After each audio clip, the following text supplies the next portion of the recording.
Welcome, everyone. My name is Solimar Salas, Vice President of Museum Content and Programming at the Museum of Latin American Art, MOLAA. We welcome you today, Wednesday, March 30th, 2022, to this edition of the MOLAA Zoom project in conversation with the artist Ishamel Randall Weeks, where MOLAA Chief Curator Gabriela Urtiaga will discuss with the artist his work and career. MOLAA also acknowledges the support of the Dwight Stewart Youth Fund, the Kenneth T. and Eileen L. Norris Foundation, the Miller Foundation, and the Arts Council for Long Beach for their constant support of the educational programs at the Museum of Latin American Art. Each chapter of the MOLAA Zoom project features a conversation between the most remarkable artists from Latin America and Latinx across the US and our MOLAA Chief Curator, Gabriela Urtiaga. Together, we focus on a series of specific artworks which require a close inspection, a deliberate process of contemplation and exploration, delving into the ideas surrounding the creation of the works, their sources of research and inspiration, in an effort to immerse ourselves in the world of the artists. In Chapter 19 of the MOLAA Zoom project, MOLAA's Chief Curator, Gabriela Urtiaga, will join multidisciplinary artist Ishamel Randall Weeks, whose work makes use of site-specific installation, sculpture, video, and works on paper to speak on issues of urbanization, transformation, regeneration, escape, collapse, and nomadic existence. Ishamel Randall Weeks graduated from Bard College in 2000 and attended Skowhegan School of Painting and Sculpture in 2007. His work has been exhibited in various galleries and museums, both in Peru and internationally, including Middlesbrough, Institute of Modern Art in England, United Kingdom, MoMA PS1 in New York, the Museum of Contemporary Art in Lima, Peru, Spanish Cultural Center of Buenos Aires, in Buenos Aires, Argentina, the Drawing Center in New York, United States, Museum of Art of Lima, in Lima, Peru, Macro Museum, Museo de Arte Contemporanea di Roma, Rome, Italy, National Museum of Lima, Peru, the Museum of Arts and Design in New York, United States, Museum of the Bank of the Republic in Bogota, Colombia, the Fondazione Cassa di Risparmio di Modena in Bologna, Italy, the Drawing Room in London, United Kingdom, Museum of Fine Arts, Mexico City in Mexico, the Bronx Museum, New York in the United States, and the Museum of Fine Arts in Boston in the United States. His work has also been included in the Havana Biennial, the 9th and the 14th Biennials de Cuenca, the 6th edition of the S-Files Biennial in the El Museo del Barrio in New York, and the 2010 Greater New York and MoMA PS1, among others. He has received numerous residence grants and awards from various institutions, including the Rockefeller Foundation, the Macro Museo de Arte Contemporanea in Rome, Italy, the Foundation for Contemporary Arts in New York, the NYFA, New York, Art Matters in New York, Kiosco, Santa Cruz, Bolivia, and La Curtiduría Art Center in Oaxaca, Mexico. He lives and works in Brooklyn, New York, and Lima, Peru. Welcome. And with this, I will let Gabriela Urtiaga, our Chief Curator, take the lead on this conversation. Thank you, everybody, for joining us. Thank you, Solimar, and all the MOLAA team. Hola, bienvenidos. Welcome to MOLAA. I hope you are well and safe, and thank you for joining us today. Hola, Ismael querido. Qué alegría charlar con vos. Welcome. Hola, Gaby. ¿Qué tal? ¿Cómo estás? Gracias. Thank you. Oh, thank you so much for opening up your studio to MOLAA, to our audience. We are so pleased to have you with us today. I'm happy to have everyone here with me today and hope everyone's well. Yeah, Ismael, before to walk through your studio and discover your powerful and amazing artworks, I would like to invite you to start our conversation talking about your creative process, your beginnings as an artist, as a young person from Cusco, Peru, in South America.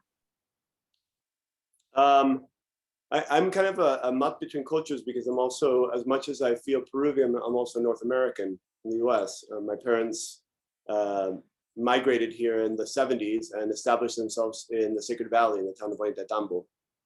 My father was a writer, my mother is a painter. And so from my young age, I think I was instructed in art primarily. Rebellion would have been to be a lawyer or to be a dentist or anything else. Art was the way that my family kind of communicated and dealt with things. So I don't think I had much of an option when I was younger. I thought about art in every kind of aspect, and even when I was a kid, the focal point was on sculpture and then painting. When I was in high school, I did my first shows of painting. It's like 16, yeah, 16 and then 18 were my first exhibits. And so I went off to Bard knowing that that's what I wanted to study, and I didn't really have another option.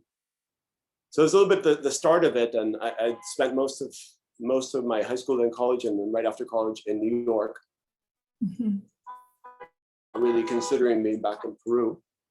And then I came back here in 2003 to work on a show for the IPNA, and I started falling in love again with my own country and meeting some poets and writers that influenced me a lot, and a group of artists, primarily from La Culpable collective, with whom I started working on a regular basis. And that kind of led to me spending a lot more time in Lima, which is not even my city, but it's become a very important city in my practice. It's a city probably of almost 12 million people now, in the middle of the desert, with some water that comes from the Andes, with no rainfall, and it's an interesting place. Yeah, and Ishmael, I am really interested in the different artwork that you produce in sculpture, installation. Tell us about the intersection between your artistic practice and your commitment to explore different concepts around the future, the utopia, the megalopolis, and also the post-colonial issues from the perspective of the Indian region, La Región Andina, right? Because as a multidisciplinary artist, I think you introduce us in your body of work to important intellectual process. I think it's really, it would be really hard for me, I'm not saying for everyone, but for me as a visual artist to not have a reflection on urbanization, on ideas, at least basic ideas of utopia in a city like Lima, with all its chaos, with its small enclave of wealth, and then kind of a lot of sprawling poverty. I think it's something that impacted me when I first arrived here, and I kind of transformed my work around a lot of migrant cultures from the Andes to the coast.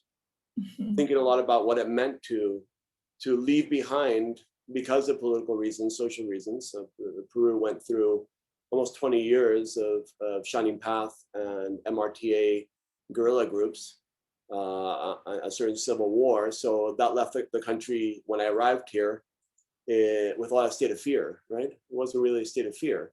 So I think a lot of the works tried to grapple with that notion of what do you do as a visual artist in a culture where all this charged energy is abundant.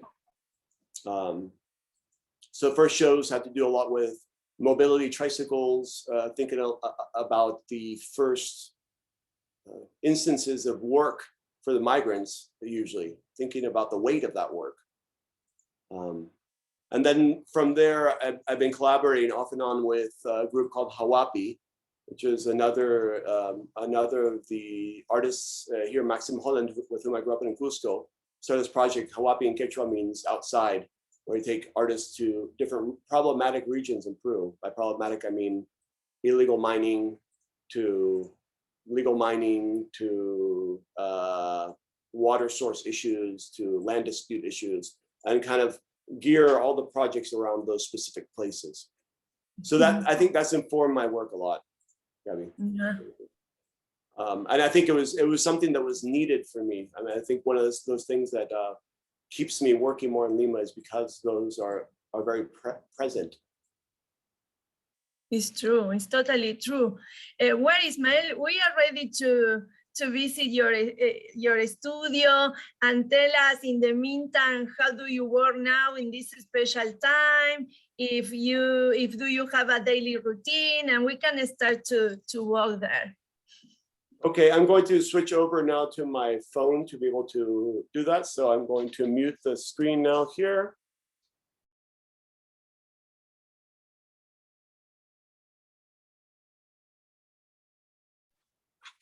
escuchan? Can you hear me? Sí, perfecto. Let's just go this way. I want to show you a little bit.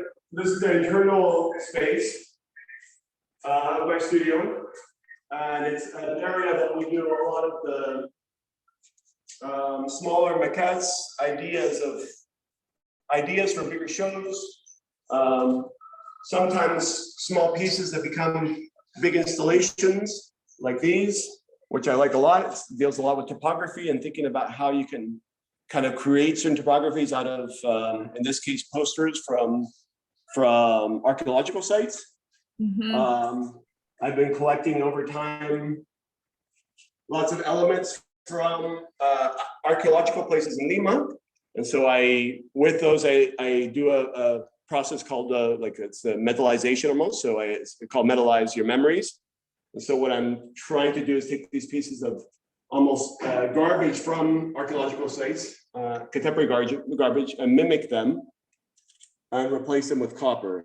So I don't know if you get to see them. This is an ongoing project. I think this image explains a lot of my kind of research in Lima. I'm interested in this. Here you see a brick factory next to an archaeological site, next to urban development from 1950s and a factory in the background. So it's kind of everything's mixed into one. And I really think Lima is that kind of layered perspective. Let's go this way, follow me.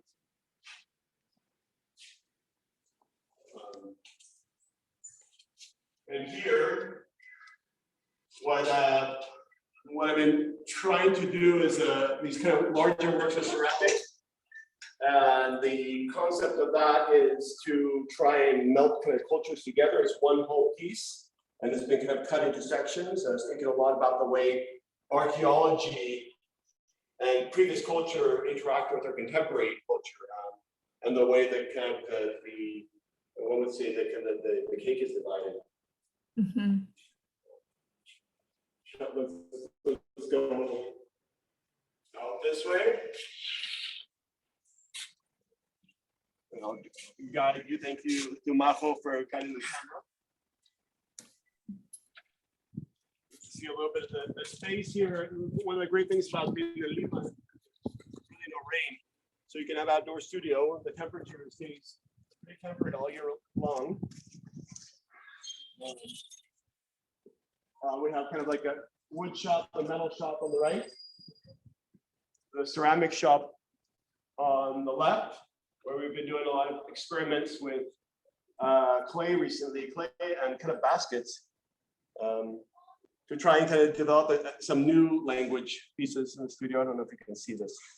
But yeah, I'm trying to develop these type of works as models to do a whole other larger piece. Mm-hmm. They're samples, similar to this one over here, to see how they end up kind of working. At the same time, we've been doing some kind of larger clay pieces that are this is a trial piece to do some larger pieces that really melt together cultures. So the concept is to map out through all these pieces and all the clays, todas las tierras from Peru. So the idea is to map out Peru from the Amazon to the Andean to the coastal regions through the earth. And it comes really from Arguedas's like concept todas las sangres. In this case, todas las tierras. So I've been playing with that notion in ceramics. Yeah. And that kind of goes hand in hand with a little bit of what I've been doing with work also in ceramics that based off of school desks. So trying to recreate parts of the school desk. I don't know if you can zoom in on this, but that has all the kind of the mixture of the ceramics and all the different places they come from. So I wanted to kind of make these pieces that, in a way, unify culture, but also talk about a lot of the fragility and the issues with it. And that's very much tied into these pieces that are here that look like tin roofs. They're coming from battles between communities, really, where for land. And I've taken some of those and I've created these works called epitaph, and I'd like to kind of expand on them. The idea is that they're now cast in concrete, well, it's metallic grout concrete, but I like the idea of seeing these in a large space, like a large room, by themselves, not on the shipping pallets. Shipping pallets are just there to move them around because they're heavy.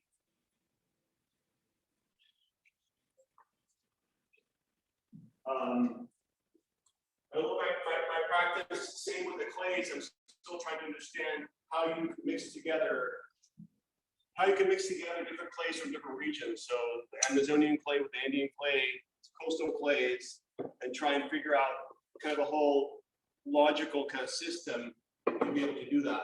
That takes time and effort, but I think I can attain it. And before we go back to the studio, back into my drawing room, I can show you a little bit of these works, which are the códigos temporales, which end up being a little bit like visual diaries of Lima. So the códigos temporales, what's interesting to me with them is that they're about kind of taking specific routes towards archaeological sites or towards mines. If you look over here, you can see this, but you can see this is for one of them where we went from the coast all the way up to the mountains and collected at every elevation different soils. Mm-hmm. And those soils, I grind them up oftentimes with trips to the market, elements from schools, hospitals, etc., into these pieces. Some of them include the books I'm reading at the moment. Others include crystals, some found on the way, and they're all kind of based off of archaeological systems. So I think that, that's a little bit what we're working on. I'm trying to kind of resolve some other, I guess, some smaller pieces that will then become large installations as well. But I can explain that later. I don't think we have that much time. Yeah. Let's go back to the practice. Yes, the piece behind you is Ismael. The piece behind you is Kachana. Sorry, I'm just hearing you now. I'm gonna turn this camera around. What's that? No, the piece behind you. I would like to know, because the idea of symbol and object are very important in your production, right? And some concepts of fossilization, legitimation, progress as a social, but also such a political category are immersed in your body of work, trying to visibilize some tensions, conflict, and fracture in Latin American culture and history, right? I am thinking in such a materia común, Kachana piece. Can you explore and explain a little more about this concept?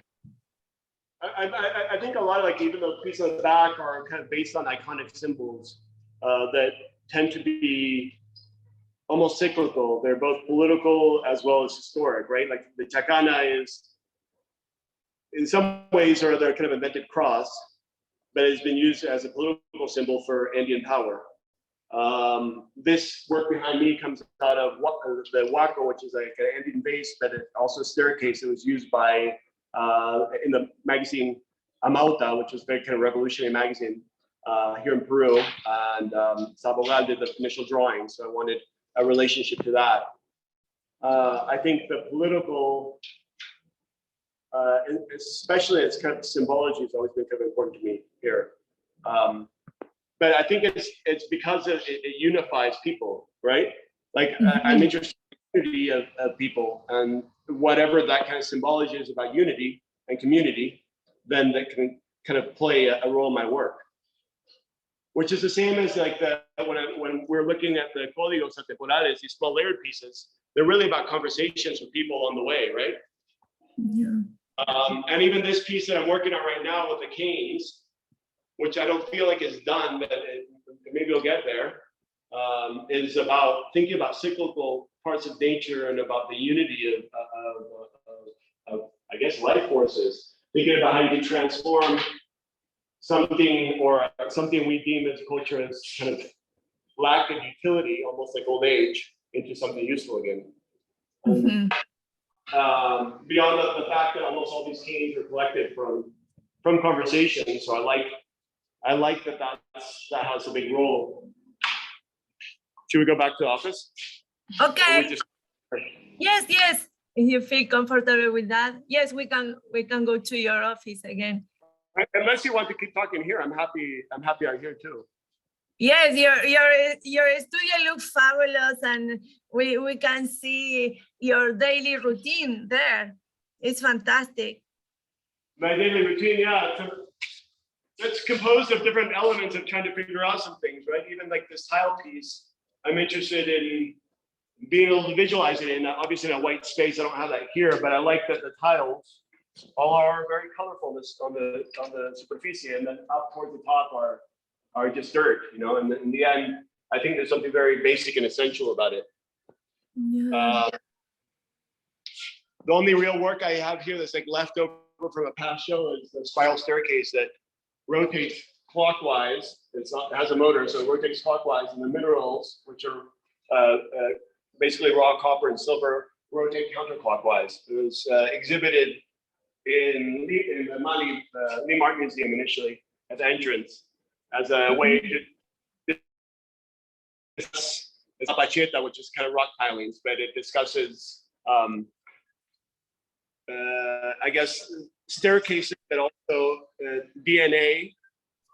It discusses mining and kind of improv vernacular architecture. Mm-hmm.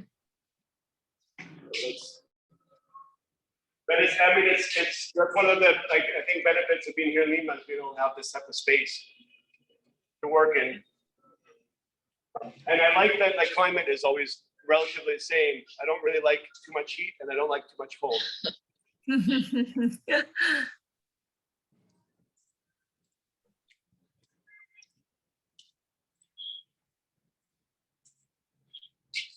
This, just for fun, is my daughter's studio. Wow. So cool, so cool.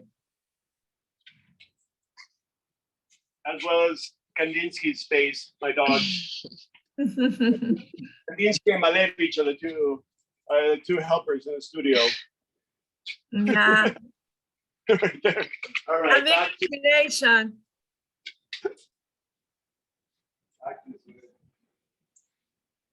All right, you stay here, and I'll switch back. You'll stop it, and I'll switch back to the computer to not have that go. Okay.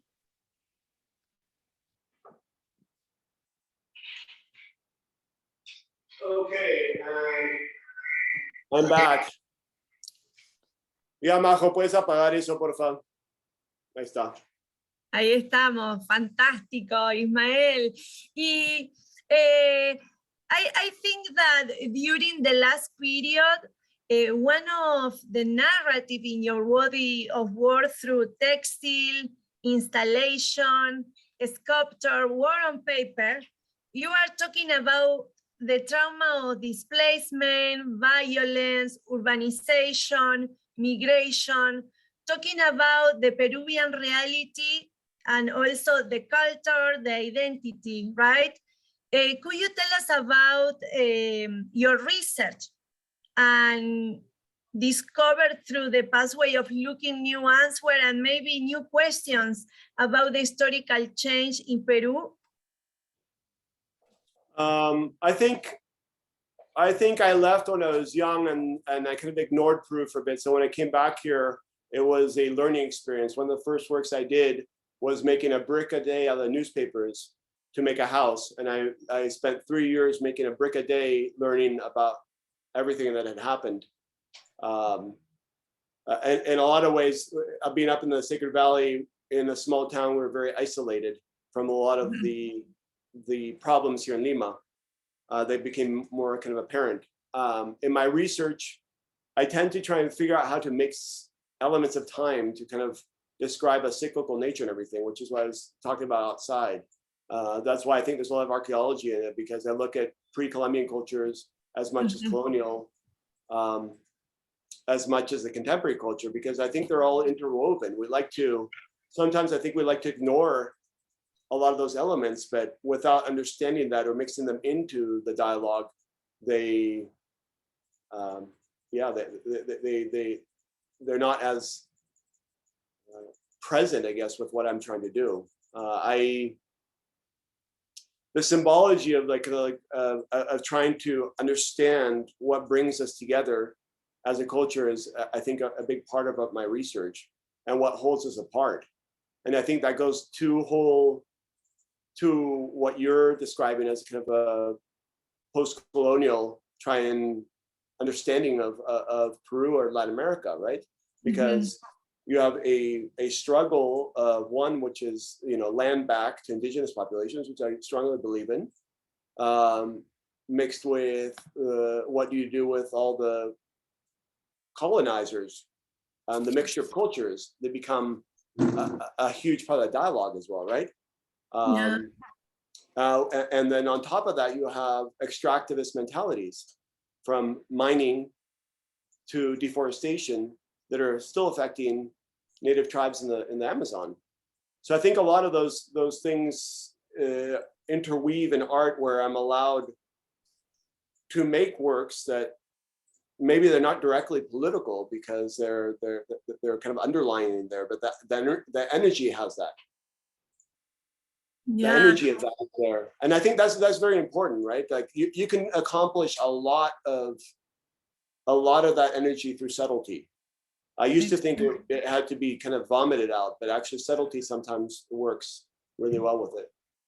Yeah, and Ismael, at the same time, you create a strong dialogue around your personal, but also collective experience, and use a lot of reference to the Indian art history from the pre-Columbian and colonial period, and putting the focus in the archaeological artifacts. And also you are talking about contemporary archaeological artifacts, right? Talking about the culture. And I would like to know, in that sense, if you can explain a little more about your methodology in this interesting project. We can see, for example, and put the focus in Chacana or Unshu para Tatlin. Unshu para Tatlin, Chacana, you flew by a couple of images there. Unshu is an Inca word that basically describes a ceremonial site. It's a very sacred site in the Inca Empire, and the Ushnus tend to be on the Seque systems. What I was interested in with the Ushnus was a relationship between some of what the Russian constructivists were working on, Tatlin, Malevich, etc., were working on to create kind of identity for social reform at the time, and the way that we could, I guess, recreate identity through those things found on these on the Seque systems. In Chacana, or concretos penetrables, is the first image you showed. It was let's see if we go back one. That one, there is a real play with some of Urtiaga's work. Cosmococa, and thinking about Tropicalia, thinking about a lot of his penetrable works. So that's where that kind of came from. So I was thinking about the Chacana becoming almost like a biombo. You can't really see it from this photo, but the edges of the concrete have books in them. So your whole library of thought related to a kind of contemporary urbanism is really in the piece, subtly in the piece. Yeah. So I like that kind of like in this piece, I liked the relationship between almost the decorative, the symbolic, and the library. Yeah, and I think another important project that you developed in Lima, Peru, was Materia Común, right, from 2020. And that's with Jimena Garrido Leca. Yeah, we both worked on that together. Yeah, and I love the different projects that you are developing with other artists and the community. And this is part of your important and political project, where you investigate the relationship between the past, the present, and also the future, right?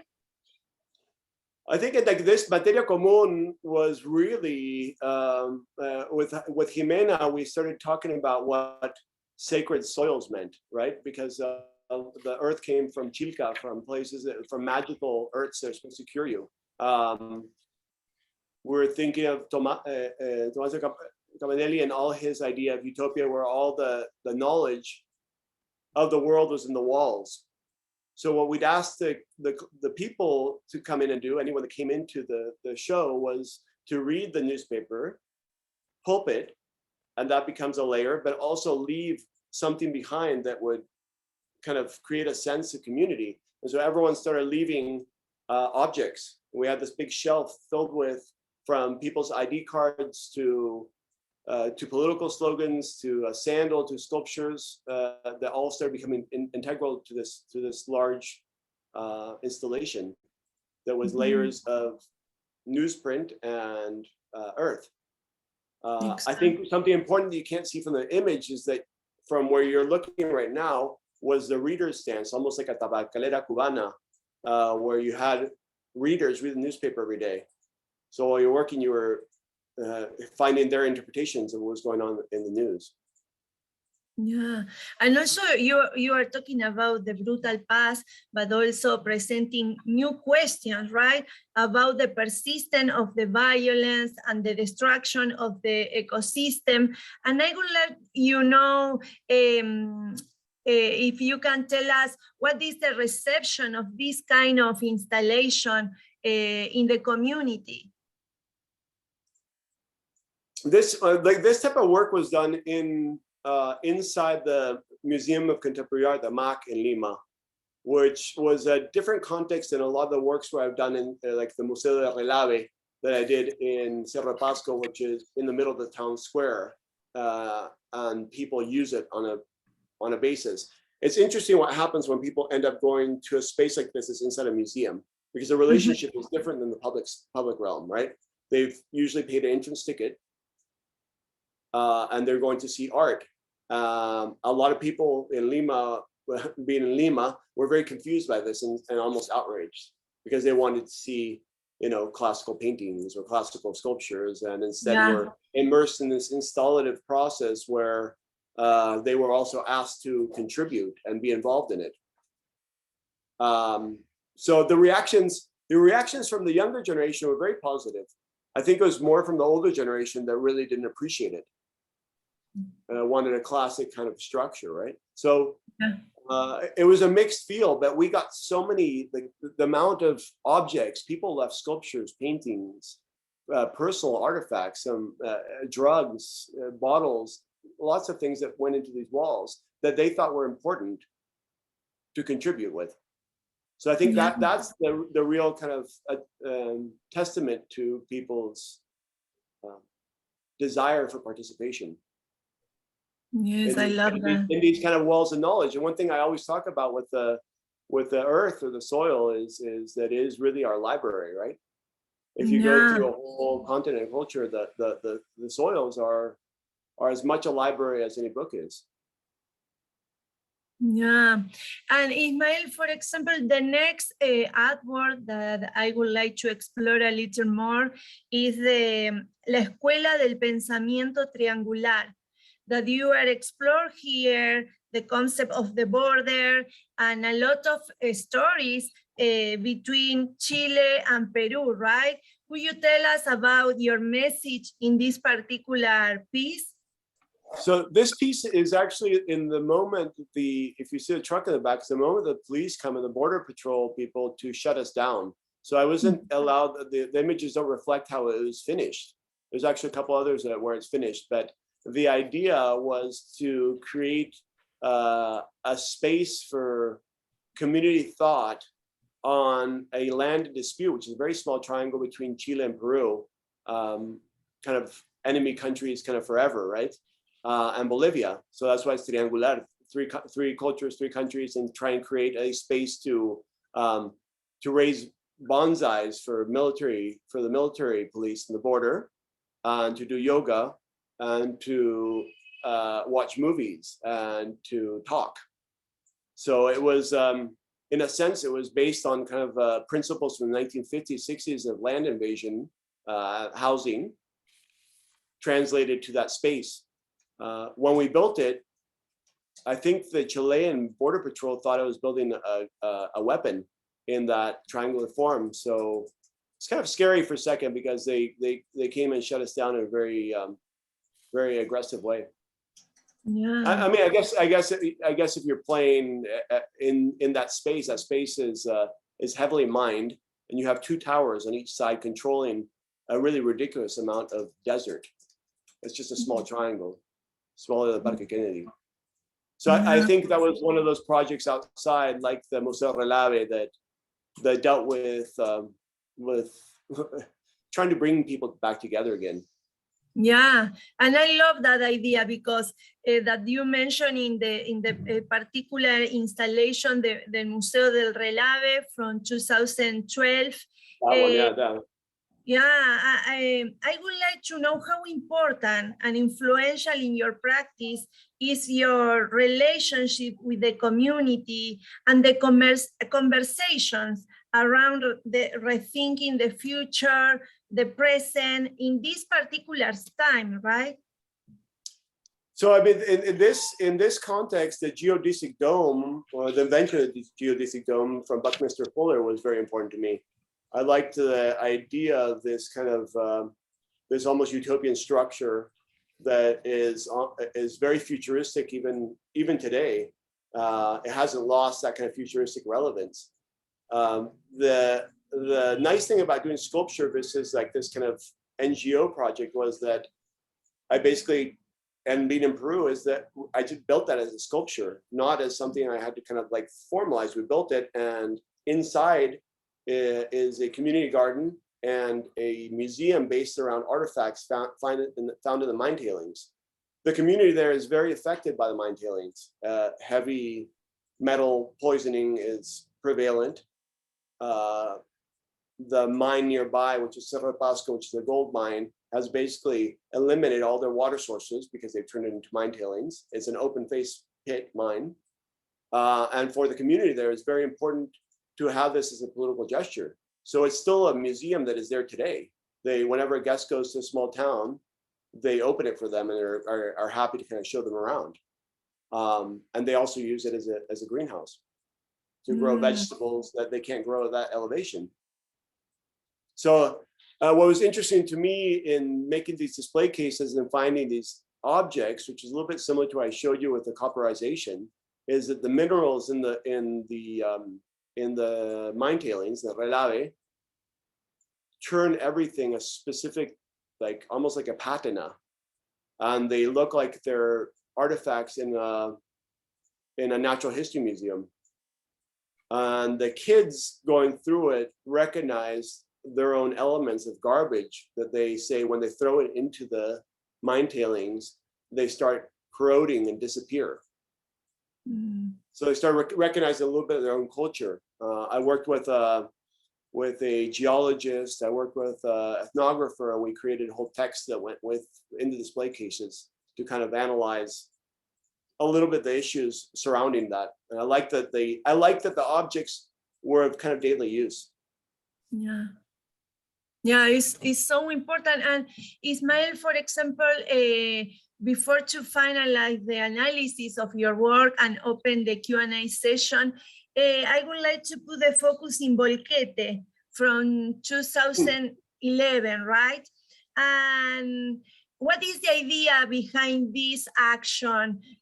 Because you are exploring here the duality or dichotomy, right, of progress and environment, time and space, history. Can you tell us a little more about this important project? Bolquete, along with, in 2010, 2011, I did a series of video works, projections that were kind of thoughts for Lima, one of which was a house one, and the other was this Bolquete. Bolquete, the idea was, I was living in Alto Peru, which is a community right below this hillside at that point. And that whole hillside was designated as a park that was becoming invaded by houses. So I said, you know, what happens if I use kind of the concept of desmonte? All around there, you have these kind of like trash dumps. People just dump their trash.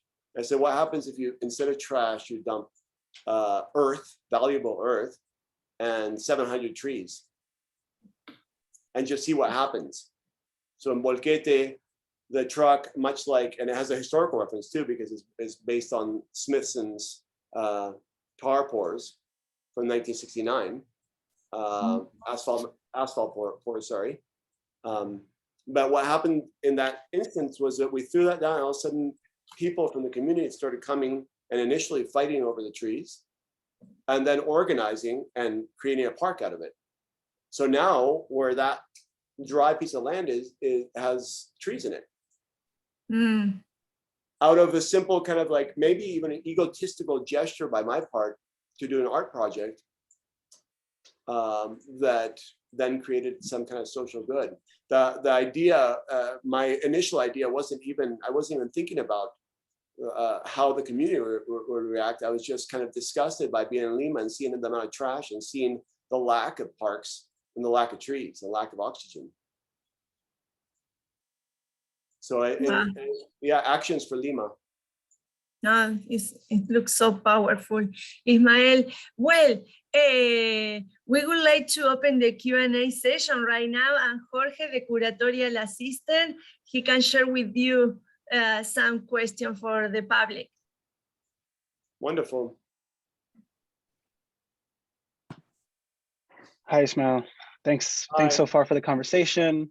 To our audience members, if you haven't sent in a question, please feel free to do so. We have the artists here, and it's always a pleasure, and it's always a significant moment to have someone with direct access to their work. So I see a question from Patrick Moore that says, ¿En qué parte de Lima se encuentra el taller? Barranco. My studio's in Barranco. There you go. So I can start off with one question on my end while we wait for people to send in a question. In your work, Ishmael, you elucidate a significant and political relationship between land, material, spirit, and memory.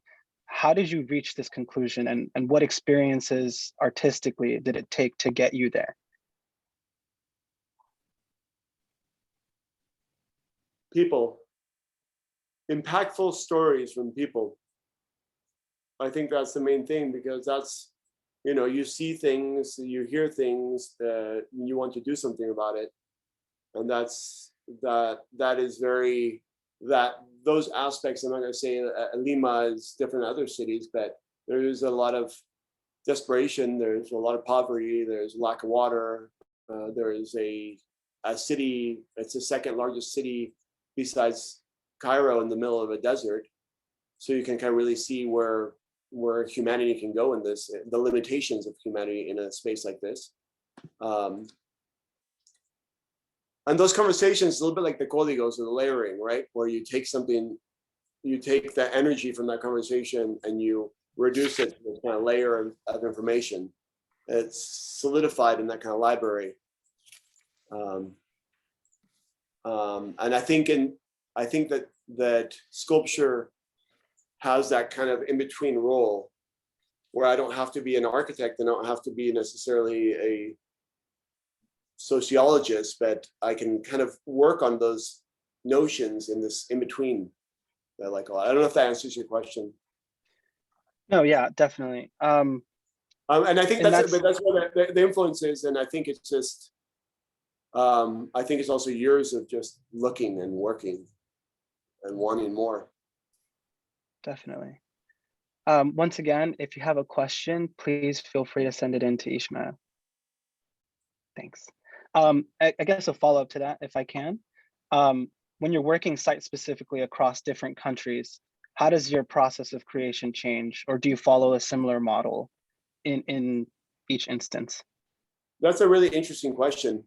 I think it's a really hard one. I always try and, whenever I'm giving a show abroad, I tend to want to do a lot of research. I just did a show in Dubai recently, and I'd never gone to Dubai, or for that matter, anywhere really in the Arab world.